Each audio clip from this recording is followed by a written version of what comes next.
দেশের অর্থনীতিতে কতটা শক্তিশালী ভূমিকা রাখে প্রবাসীদের পাঠানো রেমিটেন্স তা কারও অজানা নয়, কিন্তু রাষ্ট্রীয়ভাবে প্রবাসীদের সমস্যা সমাধানে নানা উদ্যোগ নেওয়া হলেও যথাযথভাবে তা প্রতিফলিত হয়নি কোনো সরকারের আমলেই।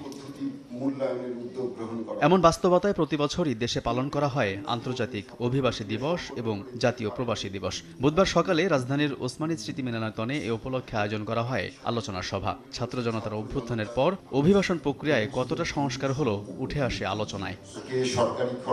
বিশেষ অতিথির বক্তব্যে শ্রম উপদেষ্টা বলেন, দেশের অর্থনীতির চাকা সচল রাখতে বড় ভূমিকা পালন করে চলেছেন প্রবাসীরা। তাদের ভোটাধিকার নিশ্চিত সহ সব অসুবিধা দূর করতে সরকার কাজ করছে।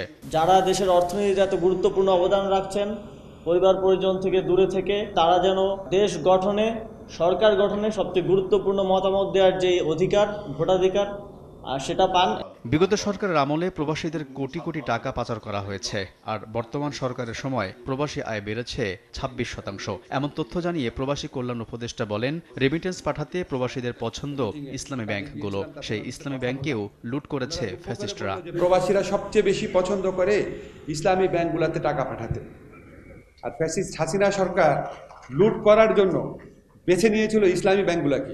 এই ব্যাংকগুলোকে টার্গেট করে দুর্বল করে দেওয়া হয়েছিল। ভোটাধিকার নিশ্চিত করা ও পাসপোর্ট সহ বিভিন্ন ক্ষেত্রে প্রবাসীদের নানা হয়রানি বন্ধে সরকার কাজ করছে বলে জানান ডক্টর আসিফ নজরুল। প্রবাসীদের ক্ষেত্রে আমাদের যে চ্যালেঞ্জগুলো আছে, এক নম্বর হচ্ছে অভিবাসন ব্যয় কমানো। আলতাফ হোসাইন, সময় সংবাদ, ঢাকা। আমরা চেষ্টা করছি, আপনারা জানেন এটা কতটা আমাদের এখানে।